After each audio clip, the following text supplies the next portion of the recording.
Hey guys, Quiv the Lazy Geek here. Today we're going to do some solar imaging. Now the wind today is extremely strong, it comes in gusts, so I am pretty sure that it won't be successful. But I have taken my 178mm from ASI, I've put the nose piece adapter and I just slid that in the eyepiece holder of my Solarmax telescope. And let's see how it goes. Okay, and I am on my computer. The telescope is actually very close to hitting the tripod, so we have very little time. And what I have is SharpCap. SharpCap is running and it sees the sun. It's overexposed right now, but what I have is those knobs on the focuser, which I can adjust. Well, I can actually push the focuser tube until I'm roughly in focus, which I think I am right now. So it's fairly easy to get a rough approximation of focus. So we can even see here there's some kind of prominence there. So let's try to actually focus on that. And now we're getting closer to true focus. It seems that we're almost in focus. And I'm really hurrying up because we don't have much time until the telescope hits the leg. I'm going to also try to see if we can see some surface detail, which, we can. There it is, which seems to be, it's very difficult for me to see my computer screen, obviously. Maybe, which seems to be more or less in focus. I think like this is just the first attempt. And I think this is decently enough in focus. So what I'm going to do is I'm not going to bother too much. I've already adjusted the étalons of the solar telescope for visual, so I'm just going to assume they're good enough, and I'm just going to capture two series of exposures and not think about it too much. So of course I could just like always go into the contrast edge detection. Well, not like always. A subscriber, thank you so much, has indicated that to me not so long ago. And so we can see this little red window there that is measuring contrast, and I could see whether turning the focuser changes that. But I think I'm just going to do a first draft, and you can see the wind is so strong anyway. I could dial in. I don't think it's possible even to dial in the focus properly right now. So I'm just going to go and close this tool, and I'm going to do a quick capture of just 100 frames. I just want to see what results I can obtain, without doing anything really. And now we have captured 100 frames. And we're going to now change the exposure time and maybe also the gain until I can kind of see the prominence there. I don't want to overexpose it either, but I think this should be good, but I have no idea because I have no idea what I'm doing. And I'm going to capture once the wind is quieted down. We're roughly 5 millimeters from hitting the tripod as the sun goes through its course. So I'm just going to do a quick capture of another 100 frames. Even with those strong wind conditions, I'm really not expecting anything out of this.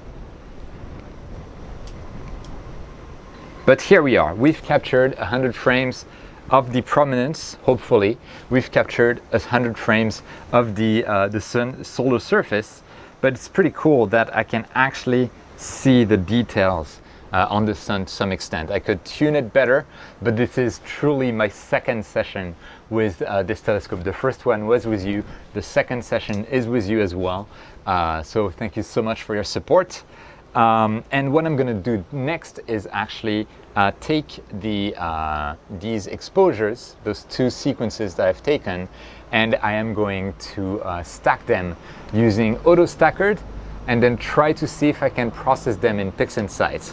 And of course I'm going to show you the whole process. It's a first test. I'm not trying to do much.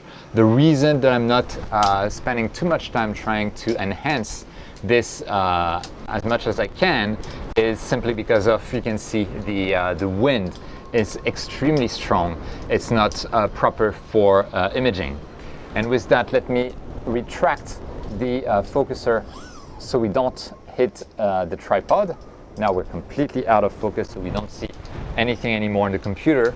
But now we're ready to actually do the processing. So I'll be doing that in a moment, and I'll see you once I'm inside. So see you then. And we're inside, so we're ready to actually process those measly 100 frames that I took in a very cavalier manner.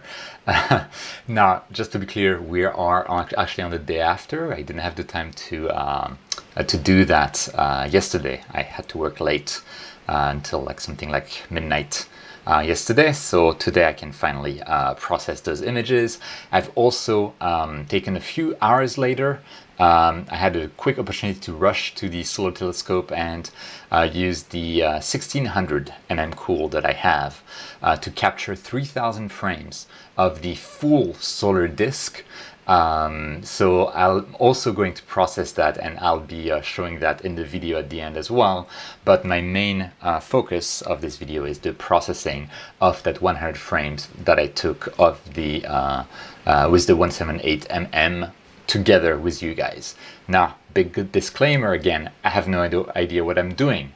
I've done a little bit of solar imaging a long time ago, a few years ago. I never, put a lot of effort into it, so I really don't know what I'm doing. And any help or advice that you have, please go into the comments, and I'll make sure to take that advice into account. And whenever I have new videos about solar imaging, I'll be including your advice in there. And if you're not subscribed to this channel and you want to see more solar imaging related stuff, by the way, don't feel free to subscribe, and hopefully it's the right direction. No, I think it's this way.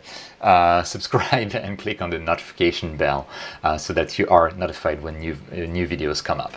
Anyway, let's get going. So we are going to use AutoStacker to basically stack my frames together. So I'll just open the file that we took together, which I think is this one, and I took an overexposed one and an underexposed one, not underexposed but normally exposed one. And actually I'm seeing that this normally exposed one, I'm seeing much more of a prominence than I thought I would see. So just looking at that, it feels like the overexposed picture that I took probably was useless, so I'm not even going to use it. Likely I'll see once I apply some curves to see whether I can extract some of the prominence there, and if I can, then I will not bother trying to do some kind of HDR composition or that kind of stuff, because I am terrible at that. And anyway, this is just a quick test slash first slide, so I don't want to spend too much time and effort doing so, because you know why? I am lazy. So yeah, I really am. You don't believe me, do you? Anyway, let's go to AutoStacker, and the first thing I'm going to do is, I think this would qualify as a surface, I think. You can see how familiar I am with this, and there's some kind of image stabilization anchor. I have no idea what it does. I'm just going to trust that SharpCap knows what it's doing. Not SharpCap, AutoStacker knows what it's doing. Maybe not, I don't know. And then we're just going to click on Analyze and see what happens. Again, I'm not looking for the astrophotography of the day, and actually I never go for the APOD astrophoto of the day. It doesn't matter to me. If I were, I would probably stop being lazy, and that goes against my nature. Yeah, so it seems to have done something. I can see the quality graph is not awesome, so I might, I think, yeah, that's a good percentage of frames to stacks. 30% sounds like a good idea. Yeah, 30% would be around here, I guess. So yeah, let's keep 30% of these frames to stack. I'm just going to tell AutoStacker to draw my alignment points for me, because then, I have no idea how to place alignment points myself, so AutoStacker can probably do it better than I ever could, and it looks like it is indeed doing it fairly well there. So let's keep it like that and just click on stack, because I have no idea what I'm doing. So let's wait for it to finish, and then we'll open up the results in PixInsight. Well, that was fast. It took maybe like 1 minute, maybe less, 30 seconds maybe. And the reason it was fast is because there are so few frames, and we're going to get a crappy image out of that. So I'll have a crappy first light, and I apologize for that in advance. Okay, so I will process that in PixInsight, and we have this auto stackered 30% of frame stack image here, and I'm just going to drag and drop that into PixInsight. So I'm used to PixInsight, which is why I'm using it for processing here. I do not know, whether there are software that are objectively better for sun imaging or sun images. And so if you have any idea, again, please let me know down there in the comments. I know Registax is very well known in the community, but I'm not, a big user of Registax. It's also very old, and I've had trouble with it in the past, so I kind of stopped using it. So let's crop this image. I'm just going to remove the calibration artifacts, not calibration, but the stacking artifacts that were left by auto stackers. And I'm just going to validate that. And here we have our image. And we are going to create now a mask, because I will want to process the solar disk and whatever I can get out of this prominence here separately. So I'm just going to make a clone of that image, and I'm going to use the histogram transformation, just like we often do for non-planetary, for deep sky object kind of imaging. I'm going to go inside a histogram transformation. I'm going to look at the preview. I'm going to select my image, and I'm going to basically use the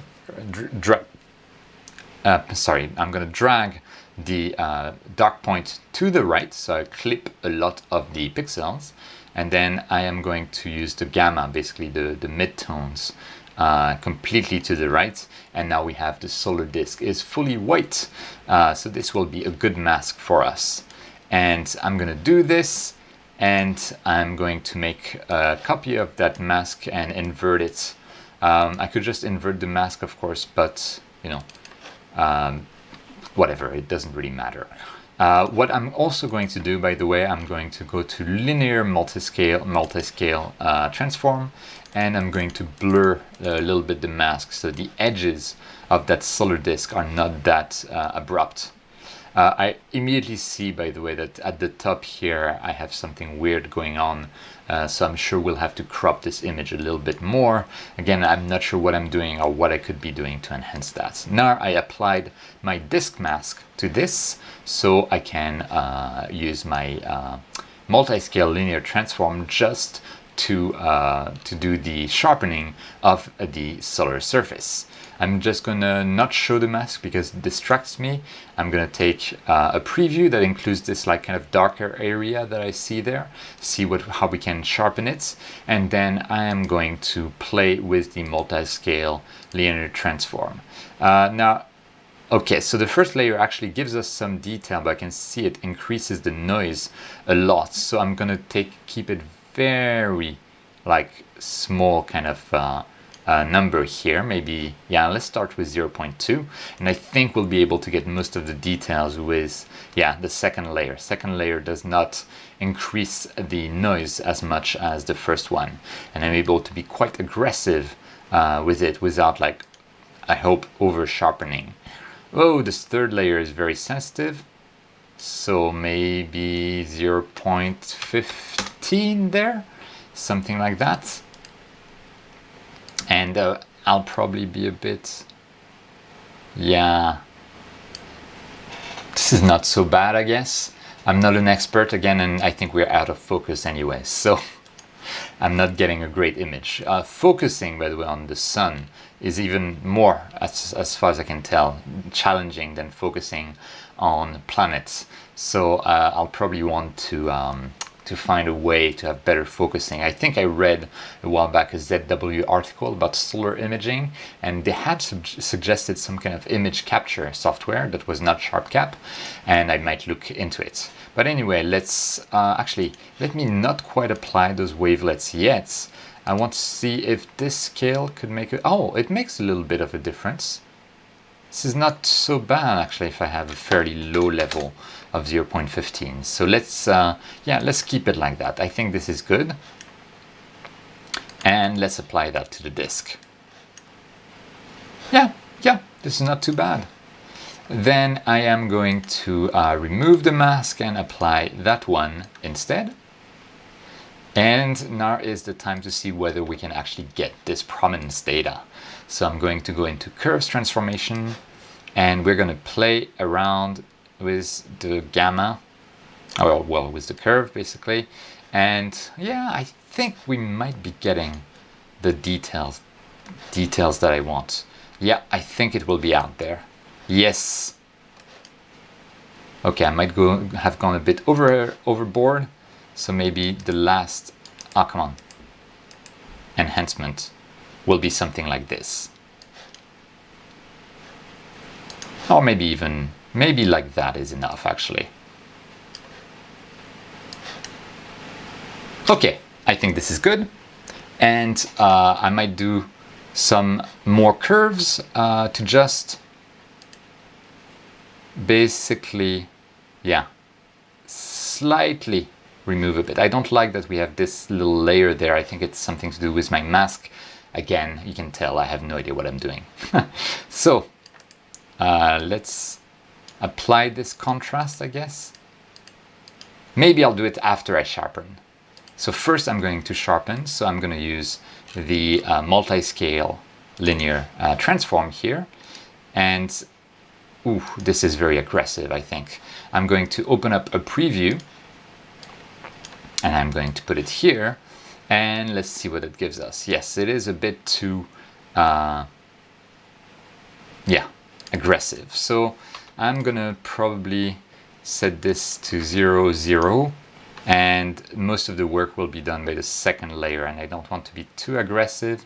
Something like that is probably enough. I mean, for something that's out of focus and not awesome, we are getting a lot of that prominence, and I'm not going to use the first layer at all, because it seems to just introduce noise.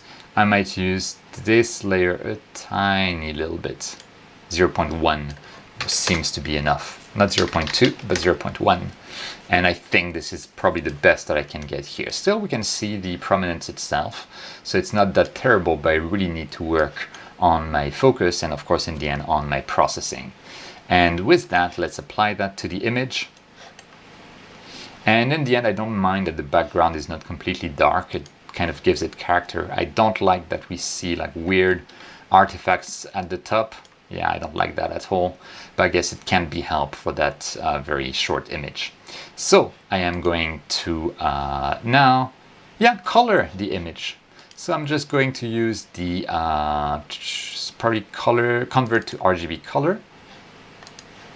Oh yes, wrong image. Why? Oh, mask. I need to remove the mask. Let's try again.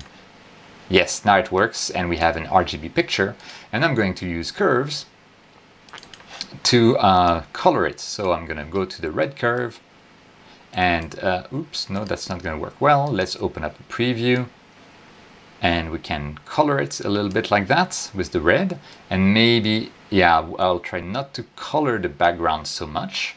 And then we're going to remove some blue there so that we get more of an orange yellow kind of tint.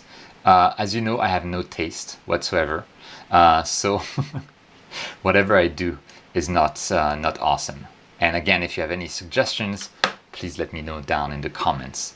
I don't really like that color so much. Maybe I'll go more like orange like that. Yeah, I guess this is not bad. Let's keep it like that. And I'm going to do this. Now the image is in color, and this is more or less our first light for this this telescope. So it's not great, but then it's only 30 frames stacked. So yeah, I'm just gonna crop a little bit. I don't like to have like the top with such visible artifacts, and I'm not super happy with the halo that I see here, but this is what I get for my first image. I'm gonna do something more. I'm gonna apply this disk image, and maybe oh yes, I would need it to be RGB, so I'm gonna convert that to RGB as well, and now I should be able to apply that mask. Nope. Oh yes, because I cropped, so I'm gonna remove the crop. I'm going to apply the mask. Here we are. and I'm gonna play with curves to get the RGBK, and we're gonna remove a bit of that. And yes, making the sun darker does make the image look, the color is a bit better, and it looks less washed out. So this will be better. And now I can apply my dynamic crop to the image and probably call it a day. I don't think I'll get much better with such a hastily made and out of focus image.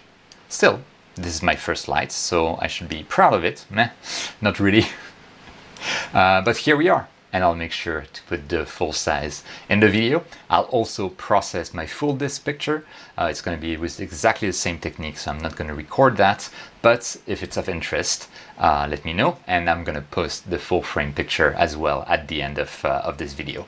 And that's pretty much it. So this is my very first adventure in solar imaging with a dedicated solar telescope. It's actually much better than I expected to get. It's not great by any means, but there's a prominence and there's the solar surface. I might have, sharpened that too much. And by the way, I'll leave for both my solar full disk and this picture, I'll put the stacked image down below if you want to have a go at it in terms of processing. And please let me know if you do, to see what you can get, because again, I have no idea what I'm doing. So with this, you saw me stumbling in the dark while being under the sun. And thank you so much for watching. I hope, despite that stumbling around, this was useful. And if you like this video, please click on the like button down below. Please also feel free to subscribe and click on the notification bell so that you're notified when I'm putting up some new videos. So I hope you enjoyed this. Thank you so much for watching. Whenever you can, as usual, don't forget to look up at the stars, and the sun is one of them, but don't look at the sun directly, please. It's dangerous. So always use protective equipment adapted for solar observing when you look up at the sun, but for other stars we're fine. And with that, thank you so much for watching, and I'll see you next time.